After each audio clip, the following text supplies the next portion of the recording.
Be seated. Can you hear me?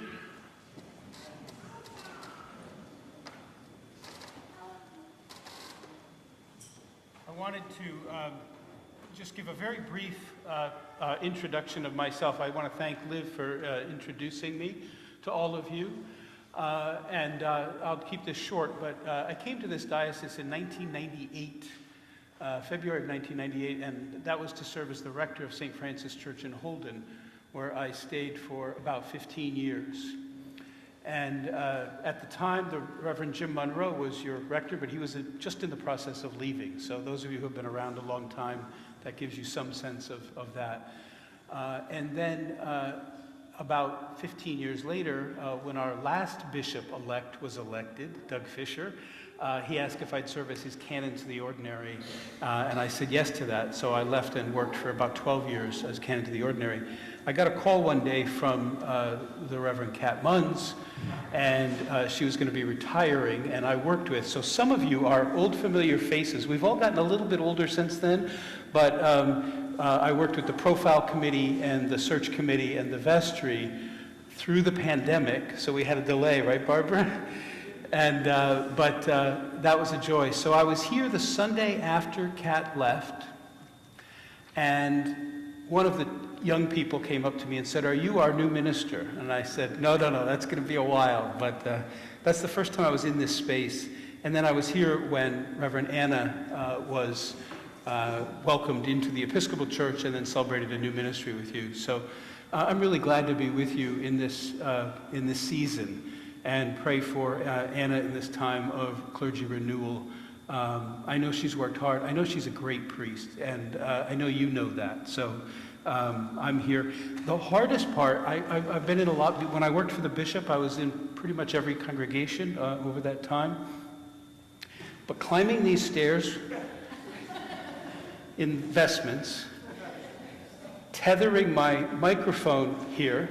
I've learned the word tether lately because this weekend my wife and I are watching our grandpuppy as my youngest son and his wife are in Florida for a little bit of a break, and we have two other grandchildren, and when they're there we have to tether the dog, and I feel tethered right now. And I'm worried, so somebody wave to me. Somebody, when I leave here, I'm worried that I'm just going to turn and walk away, and then this will hold me, and then I will fall down the stairs flat on my face. And I would like that not to happen. So somebody just out of just when it looks like I'm done, just go, so I can untether myself. Which I know that Remy, our grand dog, would love to figure out how to untether herself. But okay, I'm glad to be here, and I look forward to this time. And we begin with good old Doubting Thomas. In some of the homilies that will be preached on this day, the second Sunday of Easter, Thomas will get scolded by the preacher. But let's be clear, not by Jesus, for being such a doubter. And the message to the congregation will be clear. Thomas doubted. Don't be like Thomas. For others, and I think this is far more likely to be the storyline in most Episcopal congregations, including this congregation, Thomas can get presented as a kind of courageous hero, as the patron saint of doubters everywhere. And in this version of the story, it may be suggested that doubt and questions are good, and when expressed, they can lead us to a more authentic faith. But here, too, the message to the congregation is clear. So Thomas doubted. Be like Thomas. That'll make you a great Episcopalian. So let me be clear, I am all in on doubts, because I have learned in my own journey and in the journey of others that doubts lead to better questions. And if forced to choose between these two takes on Thomas, I will take the second one any day of the week and twice on Sunday. But I'm not sure that's what this text is ultimately about, even if that reading is popular. And so I want to propose an alternative reading for these familiar verses from the 20th chapter of John's Gospel this morning. As the story is told by John, A week has now passed since the Spirit first came to the disciples last Sunday night, Easter Sunday. And Thomas wasn't with them. So this is round 2. In English, we tend to associate faith with belief. And that causes all kinds of problems for us right up to the present day. We tend to think that what we think in our heads about faith, our belief system, is the same as faith. And I want to say it is not. This grows directly out of the Enlightenment, and the Enlightenment has been around for a long time. But this text is older than the Enlightenment. We remembered 10 days ago, on the night before he died, Jesus took a towel and he washed the feet of his disciples, and he told them, and through them he told us, that the world would know we are Christians by our love and by our willingness to be servants in a world bent on the misuse and abuse of power. You will know they are Christians by their practices, by how they behave, by how they treat one another, and especially by how they treat the poor. It does not say anywhere in the Bible that I can find, you will know they are Christians by their doctrines. St. Paul told the Christians in Corinth that what makes us Christians is faith, hope, and love, but the greatest of these is love. And if you have all kinds of gifts and all kinds of knowledge and all kinds of orthodox theology, but you don't have love, you're just clanging cymbals. What does this have to do with Thomas? I want to teach you just one Greek word today, because that word, I believe, is the key to a deeper understanding of Thomas and of this reading. And I promise you not to do this in every sermon that I preach here over the next 3 months. I know it can be annoying when clergy say, well, as the Greek says. But you know, today's Greek Orthodox Easter, so just give me a pass today, since it's their Easter, our Easter number 2. The Greek word is pistis, P-I-S-T-I-S, pistis in anglicized. And that's the word John uses again and again in the gospel that I just read. It's not about the content of faith. It's not about what we know in our heads. It's not about doctrine. It's about something more primal. Pistis is best translated as trust. Pistis is about trust, and faith is about trust. And that's a much better synonym, I think, than belief. I think the key to understanding Thomas is about whether or not he can bring himself to still trust Jesus, the one on whom he had previously staked his very life. All of them have been through a trauma together. And embracing resurrection after you have experienced death sometimes takes time, the way grief always does. Good Friday happened. Jesus dies. He takes his last breath. But everybody doesn't get Easter 3 days later.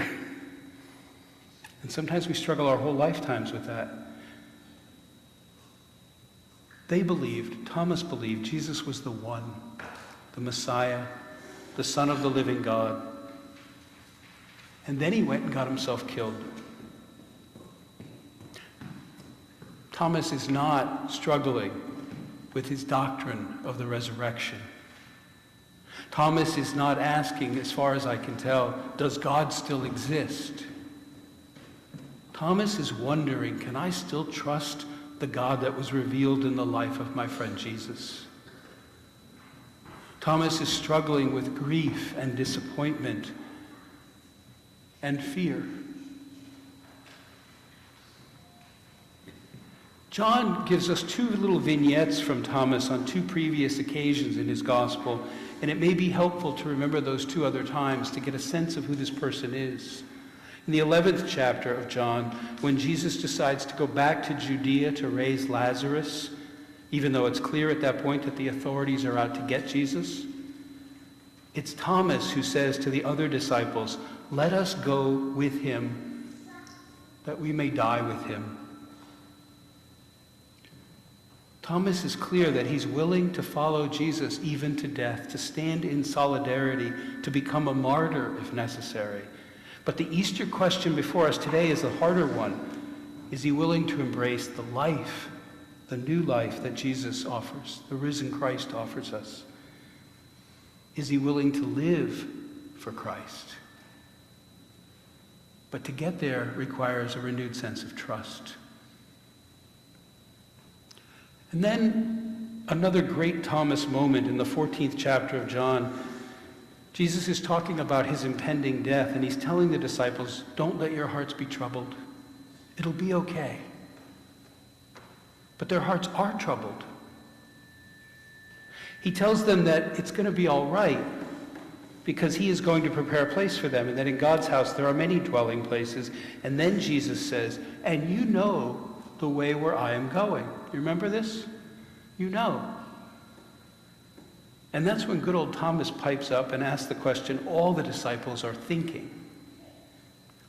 It's a little like men in directions. Jesus says, you know the way, you know where you're going, and everybody's nodding, yeah, we know the way, we don't need no stinking Google Maps. We know how to get there. But Thomas says, excuse me, Jesus, we have no clue what you're talking about. And we have no clue where we're going. How can we know the way?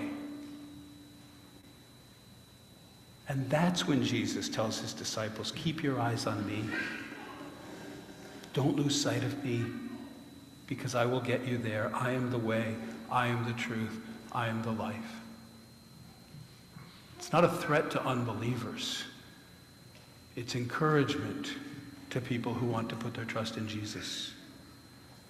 And so Thomas the twin, at least as he is remembered in the fourth gospel, has some history. He's the one who's not afraid to ask hard questions. He's not afraid to die. Clearly he loves Jesus. So I don't think he's looking for proof today as much as the fact that his sense of trust has been shaken. And he needs to restore that trust. Is Jesus still the way, the truth, and the life? Or is Jesus just another dead martyr? So when Jesus invites Thomas to touch his wounds, what the Greek literally says is, do not lack trust, trust. And I think that's different than saying, do not lack faith, believe, whatever I just read a moment ago. They're both right. But do not lack trust. Trust is the heart of the good news, I think, for us this morning. And I submit to you that in a world that is so fearful right now, there's enough fear to go around. And we lock ourselves into rooms like the disciples did sometimes for fear of everything. But these words are addressed to us. Do not lack trust. Trust. Our faith goes nowhere until we figure out and navigate our way through trust issues. And to some degree, we struggle with trust issues our whole lives, and some more than others. No judgment, just an observation based on 3 decades of pastoral ministry. People get hurt in this world and traumatized, and that erodes trust. And sometimes the church is the one that instigates that hurt and abuse. Shame on us when that happens. But I think nothing can really happen in the spiritual life to take the next step to move forward until we learn how to let go and let God. Until we navigate trust issues. Is Jesus still worthy of our trust? Is he the one that shows us the way to the living God? But how can that be if he's dead? Those are the key questions of this day, and in fact for the 50 days of Easter. Where do we put our trust after our world has been rocked? And so if we translate do not doubt but believe, I think we're prone to miss this crucial point, especially as Episcopalians, because we live so much of our lives in our head. And this isn't just about our hearts, this is about our guts, this is about our bones, this is about our very being. Do not lack trust. Trust. As I said before, doubt can be a very good thing, but this takes us to a deeper place than that. Can we still trust God? Is that where we want to put our faith, in God? And so what if we dared to speak today, just for today? I know I'm not going to get rid of the whole tradition, right, of doubting Thomas, but what if for today we agreed to just call him Trusting Thomas? And then ask ourselves, how do we learn to put our trust in God one day at a time, even when the world feels like it's going off the rails? I push this because I worry sometimes that we live like functional atheists, which is to say we believe in God in our head, we go to church, we say the creed, but we don't necessarily trust that God is prepared to do anything in our lives, or in our church community, or in the world out there. But the thing is, when Jesus comes into that room both times, he's coming to ask them to open the doors, to put their whole trust in his love so that the church can be the church. So I could sit down now and say, well, that's all I have to say today about trusting Thomas.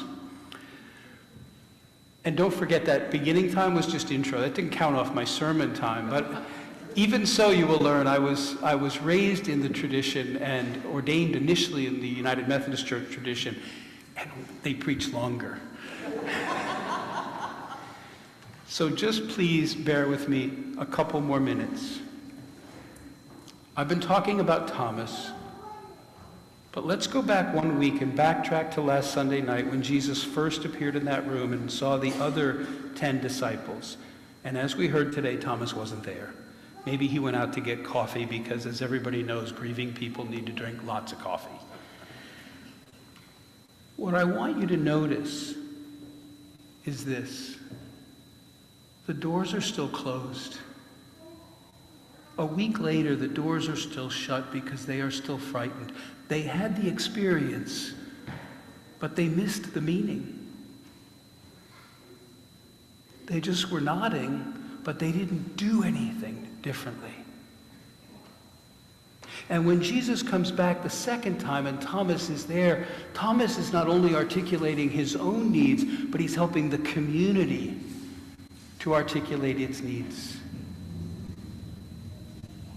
They're the ones who didn't get it, who took longer to get it. They had that experience and they missed the meaning. And good old Thomas gets it, bless his heart, the first time around. And then invites the others to do the same. Then and today, the Holy Spirit is given to cast out fear. And that's not just a personal thing. It's about communities that are learning to embrace the Paschal mystery in order to do the work that God has given us to do. The Spirit looses sins. And that's a big part, I think, of trust. When we get hurt, we need to forgive. Hard? You bet. But we stay stuck until we learn to let it go. And the Spirit comes to unstick us and to forgive, because sometimes we let other people live in our heads rent-free for far too long.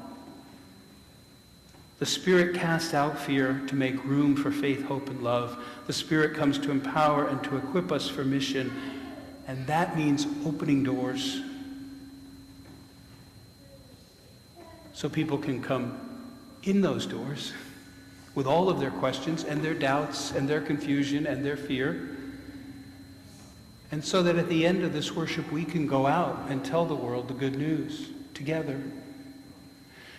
That's what these 50 days of Easter are all about, I think.